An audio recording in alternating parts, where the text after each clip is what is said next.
참된 신앙이 무엇입니까? 무엇을 믿고 바라는 것이 신앙입니까? 기독교와 일반 종교의 차이점은 무엇입니까?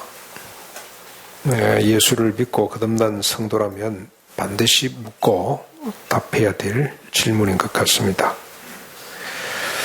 이 질문에 답이 될 수 있는 사례가 야곱입니다. 야곱의 삶을 보면 참된 신앙이 무엇이며 믿는다는 것이 무엇이며 우리가 갖고 있는 신앙과 일반적인 종교의 차이가 무엇인지를 알 수가 있습니다. 야곱의 생애 전체가 종교에서 신앙으로, 신념에서 믿음으로 옮겨가는 과정이기 때문에 그렇습니다. 그래서 야곱이 성경에 나오는 인물 중에서 가장 매력적인 인간입니다. 이 말은 야곱만큼 인간적인 인간이 없다는 뜻이기도 합니다. 앞으로 우리 한두 주 야곱의 생애를 따라가면서 여러분 우리 매일 성경 본문도 지금 야곱의 이야기거든요.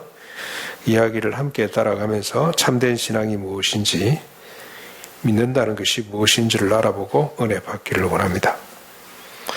이 야곱의 삶을 한번 살펴보시죠. 오늘까지 우리가 묵상한 말씀을 가지고 삶을 한번 정리해 보겠습니다. 먼저 야곱의 아버지 어머니 이삭과 리브가 사이에 자녀가 없었습니다. 리브가가 시어머니 사라처럼 임신을 못했습니다. 이에 이삭이 아내를 위해서 간절히 기도합니다. 그랬더니 여호와께서 그의 간구를 들으셨는데 쌍태를 주셨습니다. 쌍둥이를 주셨습니다. 둘이 어머니 태중에서 얼마나 싸웠던지 리브가가 하나님께 가서 묻습니다. 이런 경우에는 내가 어찌해야 합니까? 라고 하나님께 가서 물을 정도였습니다. 혹시 우리 교인 가운데 쌍둥이 없죠? 쌍둥이가 없는데 누구요? 대한이 민국이 또 있습니까? 한 소리 진소리 알고 있지. 제가 이게 목사가 이래가지고 우리 어떻습니까? 우리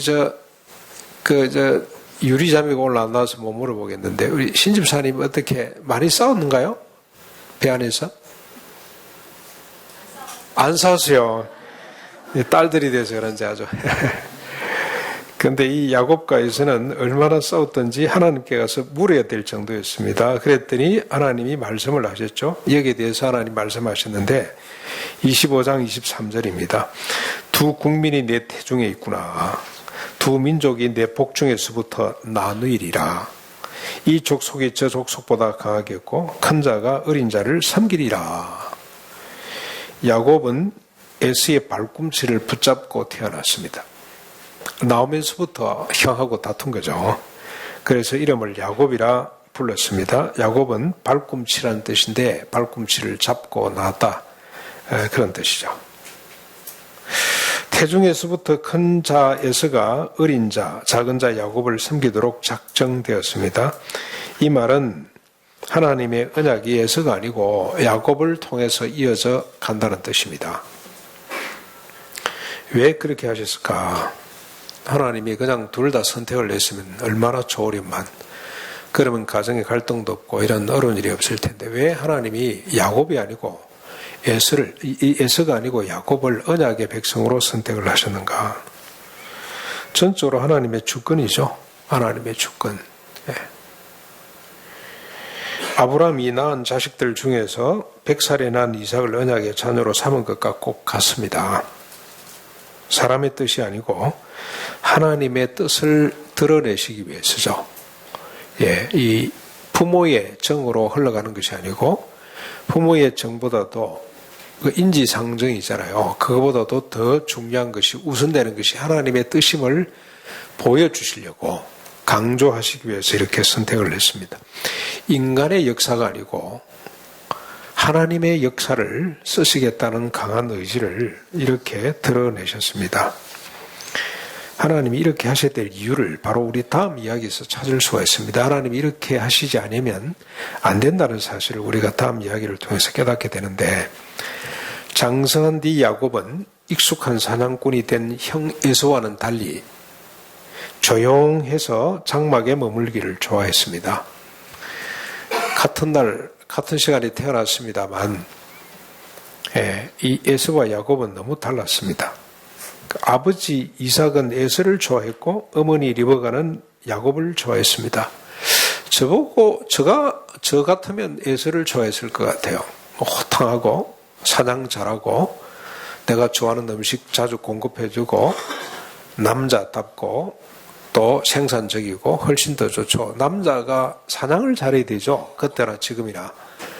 돈을 잘 벌어와야 될 거 아닙니까? 그렇죠. 그래서 훨씬 더 에서한테 정이 갔을 것 같아요. 근데 어머니는 조용한 야곱을 더 좋아했습니다. 한날 한태에서 태어난 형제도 서로 달랐습니다. 자식뿐만이 아니고 부모도 다릅니다.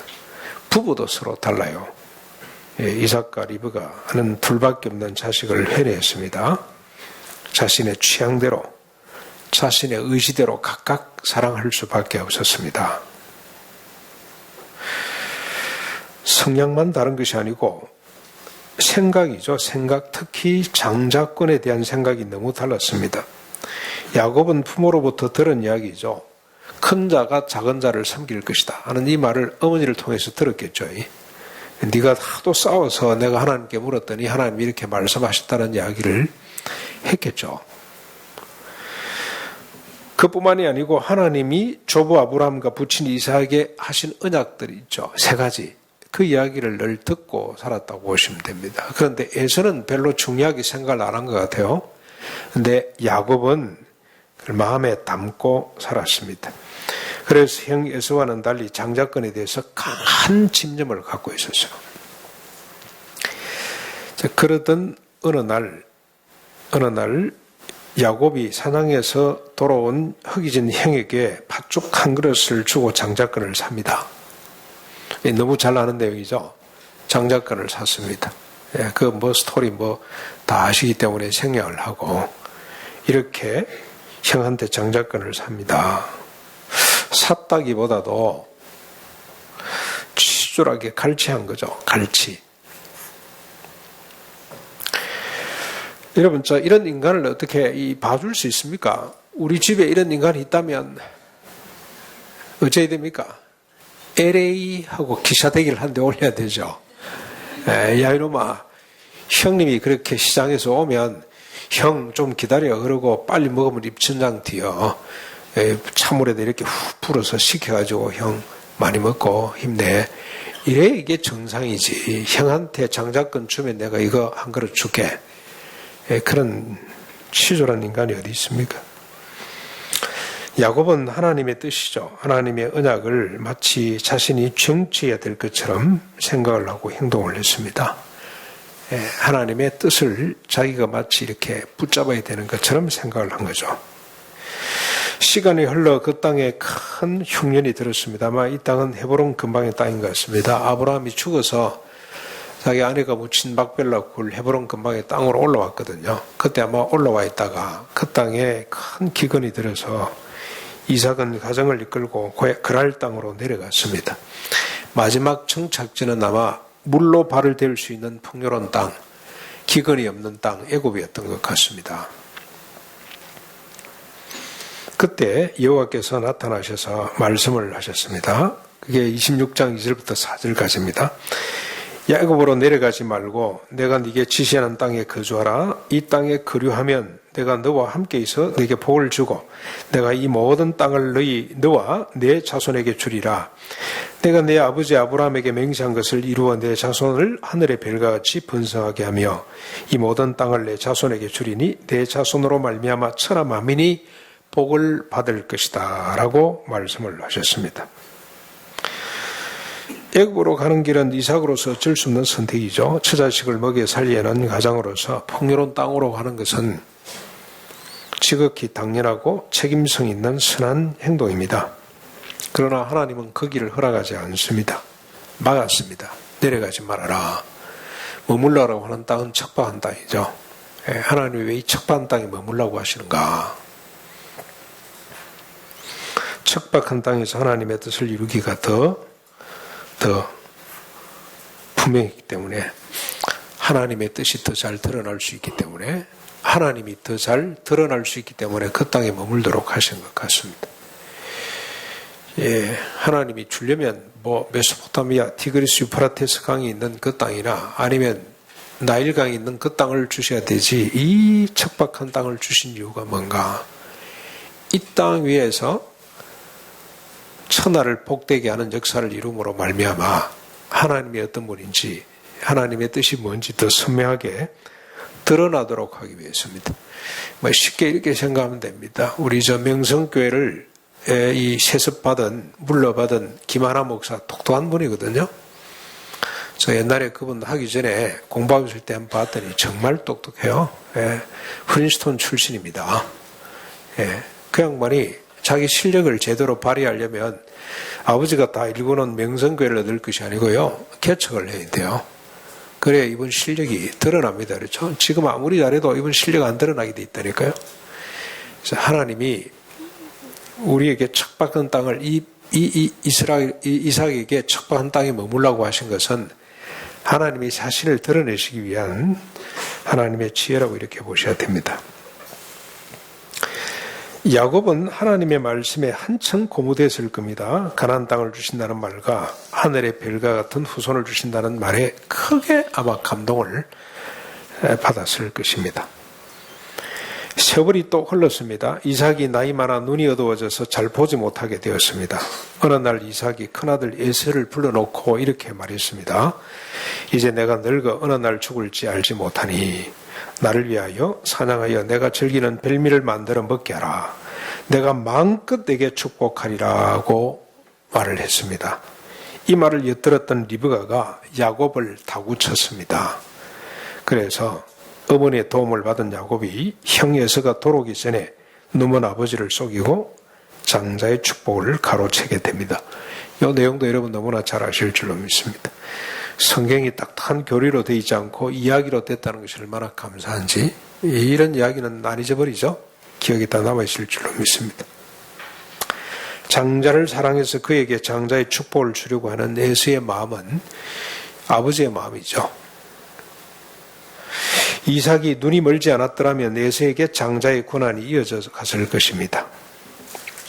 그러나 하나님은 이삭의 눈을 멀게 하셔서 자신의 뜻대로 야곱에게 언약의 복이 흘러가도록 하셨습니다. 그래서 아마 이런 말씀이 나왔죠. 잠언 16장 9절 사람이 마음으로 자기 일을 계획할지라도 그의 걸음을 인도하시는 이는 여호와시다. 19장 21절에도 사람의 마음에는 많은 계획이 있어도 오직 여호와의 뜻만이 온전히 서게 된다는 말씀이 있습니다. 뒤늦게 이 사실을 안 에서가 야곱을 죽이려고 합니다. 이를 난 어머니가 이삭을 설득해서 야곱을 자신의 친정으로 보냅니다. 결혼을 핑계 삼아서 바단 아람 자신의 오빠 라반의 집으로 보냅니다. 여러분 한번 생각을 해보십시오. 만약에 이삭이 자신의 뜻대로 에서에게 축복을 했거나 아니면 이삭이 자신이 속은 줄을 알고 야곱을 인정하지 않았거나 야 이놈아 그 내 나라 축복을 도로 회수했다면 어떤 일이 벌어졌겠습니까? 네. 속아서 지금 에서 형이 야곱을 죽이려고 했던 것처럼 만약 그렇게 아버지 뜻대로 됐더라면 야곱이 에서를 죽였을지도 모릅니다. 충분히 상상이 가능한 이야기입니다. 가인이 아벨을 죽인 것과 같죠. 라멕이 자신에게 도전하는 자에게 77배 보복하겠다는 것과 같고요. 아들 함이 아버지 노아를 비난하고 아버지 노아가 아들 함을 저주한 것과 꼭 같습니다. 꼭 같습니다. 예. 아마 형 속였다, 나를 속였다 그러면서 아마 야곱이 형을 죽였을지도 모릅니다. 요즘 우리 전 세계적으로 열풍을 일으키고 있는 기생충, 그 박노자 씨죠. 그 사람이 노르웨이 사람으로 알고 있는 노르웨이 사람, 시골을 산답니다. 오슬로 조그마한 그 교외에 조그마한 시골에 사는데 그 동네 극장까지도 이게 들어왔대요. 야단이랍니다, 야단. 그런데 세계 사람들이 이렇게 기생충에 일가하는 이유가 뭡니까? 계층 간의 갈등이죠. 계층 간의 갈등입니다. 가진 자 갖지 못한 자의 갈등, 지상과 지하, 반지하에 사는 사람의 갈등인데 이런 이야기는 흔히 있죠. 그런데 이 이야기가 이렇게 주목을 받는 것은 계층끼리도 서로 연대가 안 된다는 겁니다. 지하 계층의 사람들이 서로 죽고 죽이는 이야기예요.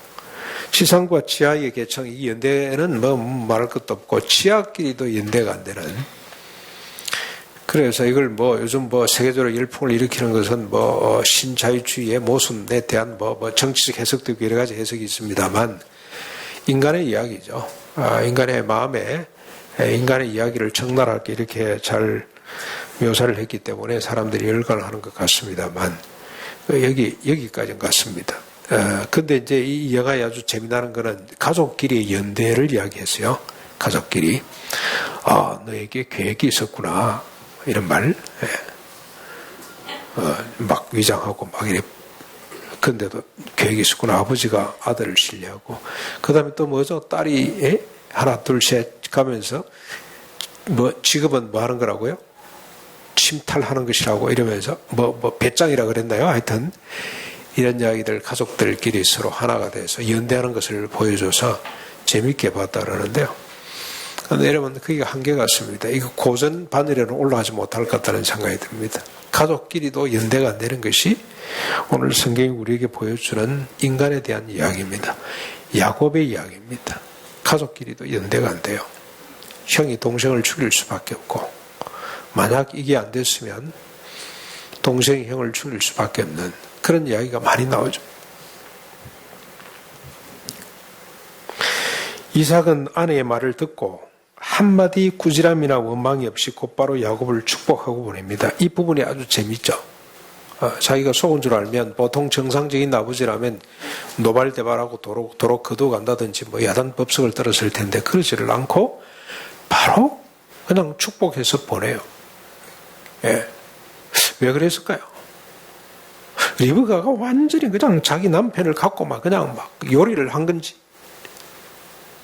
아무리 리브가가 지혜롭게 해도 이러지는 않을 텐데 자기가 속았음에도 불구하고 말 안 하고 축복해서 보낸다는 건 뭘 말합니까? 이삭이 믿음이 있었어요. 자그마한 믿음이 있었습니다. 내 뜻은 큰아들 예수한테 주는 것이지만 하나님의 뜻은 야곱에게 가는구나. 태중에 싸울 때부터 하나님이 그렇게 말씀을 하시더니 하나님의 뜻대로 됐구나. 그러면서 수용하는 거죠. 하나님의 뜻을 수용합니다. 거두지를 않고 그래 원래 하나님의 뜻은 너였지. 이스마엘이 아니고 나 했던 것처럼 하나님의 뜻은 너를 통해서 흘러가는구나. 그래서 축복하고 보냅니다. 그러면서 이삭이 아들한테 축복하는 장면이 나오는데 이게 28장 3절 4절입니다. 이걸 한번 여러분 자세히 들여다볼 필요가 있습니다. 전능하신 하나님이 내게 복 주시어 네가 생육하고 번성하게 하여 네가 여러 민족을 이루게 하시고 아브라함에게 허락하신 복을 내게 주시되 너와 함께 내 자손에게도 주사 하나님이 아브라함에게 주신 땅 곧 네가 거류하는 땅을 네가 차지하게 하시기를 원하노라. 여러분 이 축복을 가만히 보시면 어떻습니까? 그냥 보면 꼭 같다는 생각이 드시죠. 그런데 조금만 더 자세히 보면은 왜곡이 일어났습니다. 셋 중에 하나죠. 하나님이 지금 계속 아브라함과 이삭에게 계속해서 언약하신 내용이 뭡니까? 첫째는 큰 민족을 이룬다는 거죠. 둘째는 가나안 땅을 기업으로 주시겠다는 거죠. 세 번째가 뭔가요? 너희 후손으로 말미암아 요 나라 너희 후손으로 말미암아 열국이 복을 받는다는 것. 요 세 가지가 있어요. 그런데 여기 보면은 첫 번째, 두 번째는 있는데 세 번째가 없습니다. 생략되어 있는 것 같아요. 그게 그거 아니냐라고 생각을 할 수가 있습니다만 근본적인 왜곡이라고 할 수가 있습니다. 왜냐면요, 벨처럼 많은 후손을 주신다는 첫 번째 언약, 그리고 가나안 땅을 기업으로 주신다는 두 번째 언약은 수단입니다. 수단. 하나님의 원대한 뜻에 의하면 이건 수단에 지나질 않아요. 세 번째 언약하신 바를 이루기 위한 하나의 수단입니다. 가정입니다. 세 번째 언약이 뭡니까? 열국을 복되게 하는 겁니다. 하나님은 이 소원을 아담이 범죄하면서부터 품었던 거예요. 하루아침에 이런 소원을 품으신 것이 아니고 그때부터 하나님이 이 소원을 품으셨습니다. 열국을 복되게 하고자 하는 소원을 품으셨는데 하나님이 이 소원이 홍수로 진멸할 수밖에 없었던 그 상황에서도 다시 확인을 해 주셨고요. 그리고 언어를 혼잡케 해서 지면에 흩으시면서 이 소원을 다시 강조를 하셨어요. 하나님이 한이 설에 있는 소원이에요. 하나님의 한 열국을 복되게 하기 위해서 지금 아브라함으로 하여금 큰 민족을 이루고 이 가나안 땅 착박해 보이지만 중심부 이 땅을 그 백성들에게 주어가지고 열국이 복을 받도록 하는 하나님의 뜻을 이루고자 하는 것이 하나님의 소원입니다. 그 소원을 지금 아브라함과 이삭과 야곱을 통해 이어져 가는데 이삭이 잠깐 비틀었어요. 잠깐 그걸 빼뜨렸습니다. 네. 이게 아버지의 마음인 것 같습니다. 이게 인간의 마음이죠. 자기 자식이 큰 민족을 이루고 이 땅을 차지해서 행복하게 잘 사는 것까지는 충분히 소화가 되는데 열국을 복되게 하는 이 장면은 소화가 잘 안 돼요. 잘 안 됩니다. 그런데 여러분 하나님께서 열국을 복되게 하는 소원은 또 뭡니까? 뭐가 열국을 복되게 하는 겁니까? 천하 만민이 생육하고 번성해서 땅에 충만해지는 것. 인간뿐만이 아니고 짐승들마저도 생육하고 번성해서 땅에 충만해지는 것이 그게 하나님께서 소원하신 바입니다. 바. 어제 아침에 우리 이사임 권사님 말씀을 하셨어요. 과학 선생님 출신이잖아요. 남극이 20도, 남극 지방이 20도가 됐대요. 그래서 막 녹아서 내리는 것이 아마 보도가 된 것 같습니다. 근데 남극이 다 녹으면 7m 아니고 70m 해면이 올라간다면서요? 70m? 아마 부산 시내는 대부분 다 잠길 겁니다. 충무동, 남포동 뭐 다 바다가 될 겁니다. 70m 올라가면 산동대 몇 개 남을 것 같아요. 서울은 어디까지 올라올지 모르겠습니다만 됩니다. 이렇게. 하나님의 소원이 뭐냐면 이 땅의 모든 생명체가 생육하고 번성해서 땅에 충만해지는 것이 하나님의 소원인데 그 소원을 이루기 위해서 하나님이 지금 빼내고 계시잖아요. 빼내고 계시는데 이삭이 뒤틀었어요. 조금. 자, 이렇게 화란으로 가던 야곱이 한 곳에 이르러 해가 졌습니다. 거기서 유숙하려고 한 돌을 가져다가 베개를 삼고 누워 자는데 꿈을 꾸게 됩니다. 사닥다리가 땅 위에 서 있는데 그 꼭대기가 하늘에 닿았고 하나님의 사자들이 그 사닥다리를 오르락내리락 하고 있습니다. 자세히 보니 하나님께서 그 위에 서 계시는데 그러면서 말씀을 하시죠. 뭐라고 말씀을 합니까? 13절부터 15절까지입니다. 이 말씀을 잘 또 보셔야 됩니다. 나는 여호와니 너의 조부 아브라함의 하나님이요 이삭의 하나님이라. 내가 누워있는 땅을 내가 너와 내 자손에게 주리니 내 자손이 땅의 티끌같이 되어 네가 서쪽과 동쪽과 북쪽 남쪽으로 퍼져나갈 것이며 나갈지며 땅의 모든 족속이 너와 내 자손으로 말미암아 복을 받으리라. 그리고 내가 너와 함께 있어 내가 어디로 가든지 너를 지키며 너를 이끌어 이 땅으로 돌아오게 할지라. 내가 내게 허락한 것을 다 이루기까지 너를 떠나지 아니하리라고 덧붙였습니다. 먼저 야곱을 한번 보십시오. 형을 속이고 아버지를 속이고 자신을 속이고 심지어 하나님까지 속여 장자권을 쟁취했습니다만 그에게 돌아온 것은 돌베개죠. 돌베개. 노숙자가 됐습니다. 도망자가 됐습니다. 이런 야곱을 하나님이 찾아오셨습니다. 오늘 여러분 잘 보셔야 됩니다. 노숙자가 된 야곱이 하나님을 먼저 찾은 것 아닙니다. 하나님 어쩌다 내가 이 모양 이 꼴이 됐습니까? 그래서 하나님을 찾은 것이 아니고 하나님이 먼저 찾아오셨습니다. 야곱을 찾아오신 하나님이 말씀을 합니다. 아브라함과 이삭과 언약하신 세 가지를 말씀하는데 왜곡된 하나님의 언약을 다시 세웁니다. 다시. 이 아버지 이삭은 세 번째를 빼먹고 있습니다만 하나님은 다시 세 번째를 강조하시죠. 네 후손이 별처럼 많아질 것이고 네가 지금 그리워하는 네 땅이 너의 기업이 될 것이고 그래서 잘 먹고 잘 산다는 것이 아니고 열국을 복되게 하리라고 하신 하나님의 소원을 다시 한 번 더 드러내 주셨습니다. 나는 너의 조부 아브람 부친의 이삭의 하나님, 내가 너와 함께 있어 네가 어디로 가든지 지키고 이 땅으로 돌아오겠다고 하는 것은 요 하나님의 언약을 위한 하나님의 보증이죠. 잠에서 깨어난 야곱의 반응이 재미있습니다. 16절 17절 야곱이 잠이 깨어 이르되 여호와께서 과연 여기 계시거늘 내가 알지 못하였도다. 이에 두려워하여 이르되 두렵도다. 이곳이여 이곳은 다름 아닌 하나님의 집이요 이는 하늘의 문이로다. 야곱이 어떤 사람인지를 여러분 잘 보여줍니다. 하나님을 자신이 생각하는 시간과 공간 속에 이렇게 가두두고 있습니다. 제한하고 있습니다. 이곳에 계시는구나 하나님이, 이곳이 하나님의 집이구나, 하늘의 문이구나 하고 그 시간 그 장소에 하나님을 가두죠. 자신이 형을 속이고 아버지를 속이고 자신과 하나님을 속이던 그때 그 장소도 하나님이 계셨어요. 만약에 야곱이 그때 하나님이 그곳에 계신다는 사실을 알았으면 이런 짓을 할 수가 있었겠습니까? 못했죠. 만약 그랬더라도 꼬꾸라져서 하나님 앞에 자복했을 겁니다. 하나님 용서해 주십시오.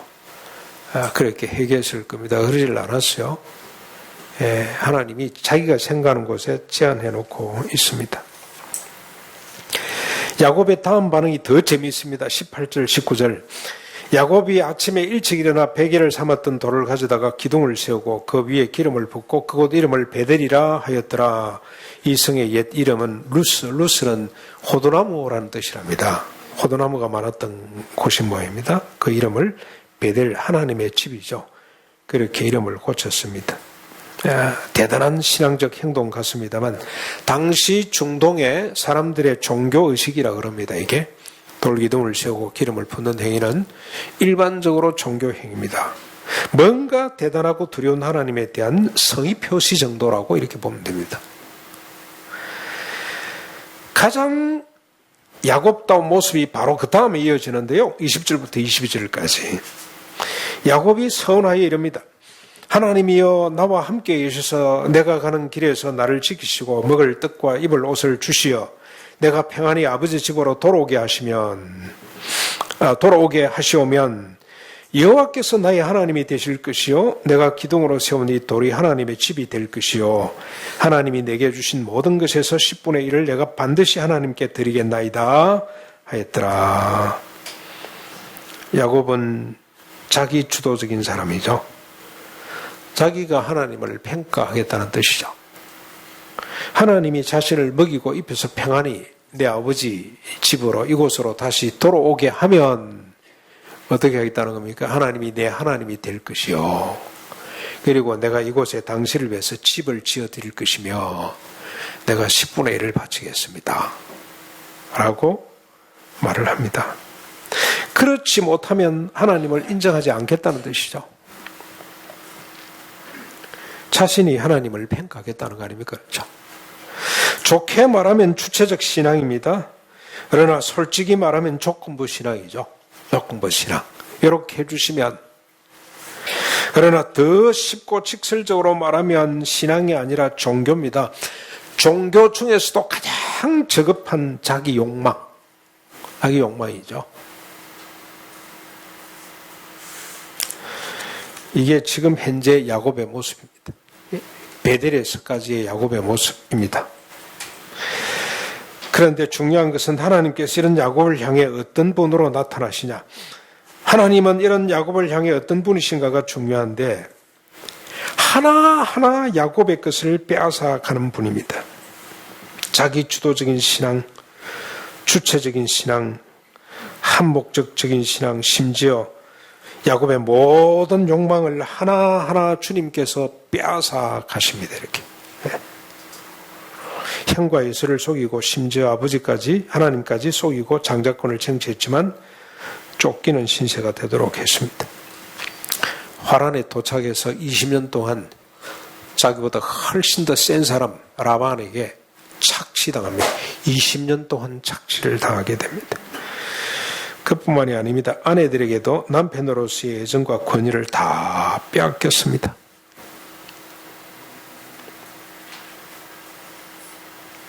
자식들마저도 아버지의 권위를, 신뢰를 인정하지 않게 됐습니다. 심지어 그가 가장 사랑했던 아내도 빼앗기고 생명처럼 소중히 여겼던 요셉도 빼앗겼습니다. 다 하나님이 빼앗아 가십니다. 하나씩 하나씩. 왜 이렇게 하시냐? 하나님은 이런 과정을 통해서 야곱을 이스라엘로 바꾸어 주셨습니다.